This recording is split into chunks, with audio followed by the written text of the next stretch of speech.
common way to repel aggression is with war. When the Israelites went into the promised land, they utilized aggressive warfare.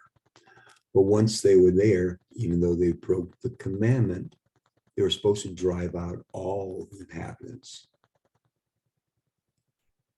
They failed. They became negligent of their civic duties.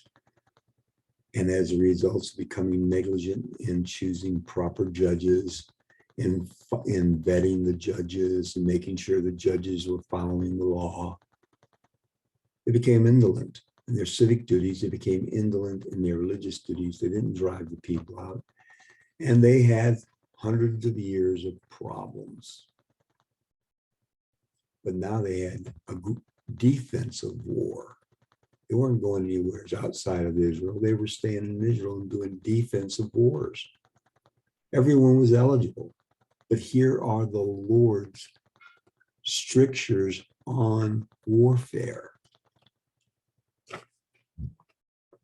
Okay?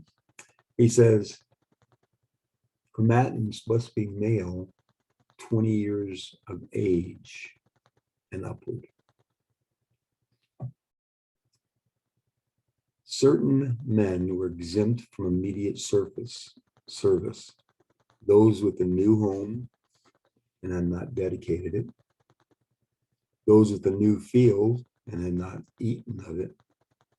Those with a new house, those with a new wife, and had not taken her. And those were fearful. These people were exempt, which tells me that the Lord puts home, family, production, and politics ahead of ahead of war.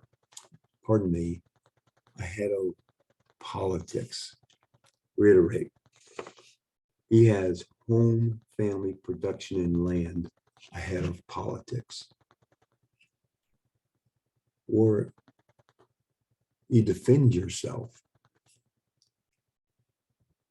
But there are strictures and requirements by God. Yeah. There was no draft.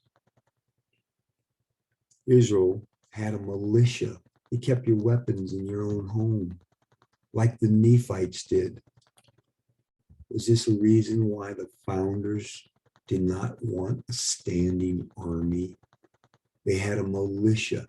Everyone had to be in the militia to repel invasion, to suppress insurrection. Everyone had a rifle in his house and bullets. You're not supposed to have a standing army. The Constitution, an inspired document, says, excuse me, the army has to go back every 2 years to get financed. The Navy is continuously financed. Why? Because we're an island. We have water on both sides. Therefore, navies need ports, docks, dumps, so that they're home-based.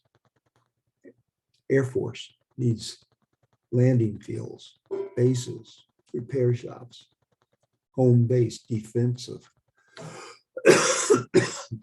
Missiles in the ground, defensive. I know technology has advanced everything to offensive capabilities, but that's not the concept. The concept is that these are defensive. We can have defensive war, but the army is aggressive. The army takes ground and holds it. And the founders don't want a standing army. Neither did the Bible until Solomon forced it. So you don't have a standing army. They have to go back every 2 years to get financed. Eisenhower even warned us of the military-industrial complex.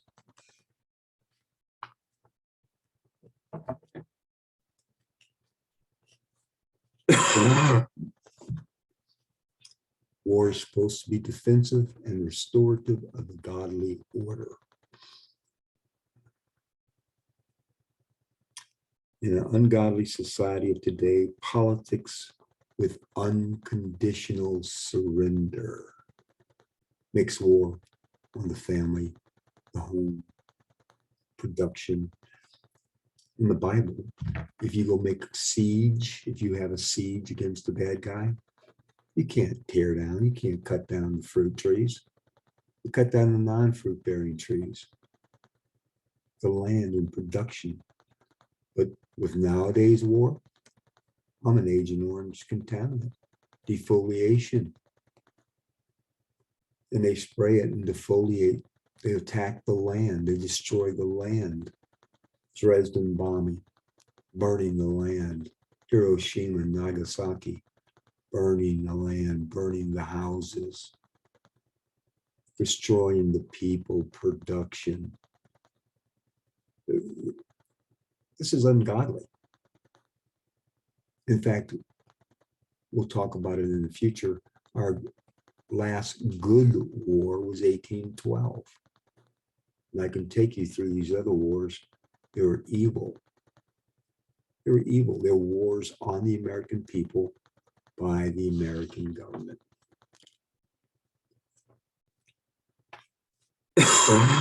And then what happens is that at the end of World War I, they came up with the League of Nations. America looked at it and says, we don't want to give up any of our sovereignty. So they had to create World War II. They created World War II. The Japanese wanted to surrender a year before we let them. We wanted unconditional surrender. We wanted to try an A-bomb, a nuclear device, a strange device on an island people. We didn't know what it would do. And besides, they're just yellow people. We don't care about them. They're the yellow people, yellow peril. And communist and New World Order type went to San Francisco and wrote the UN Charter. And then they allowed the Japanese to surrender. And the UN Charter said member states cannot declare war. We have not declared war since we signed the UN treaty. But we've had a lot of shooting conflicts, haven't we? A lot of police action, nation building. In other words, millions of people have been terminated, trillions of dollars spent, the land destroyed, production destroyed, adultery and immorality escalating. No. We'll talk about war a little bit in the next session. Thank you.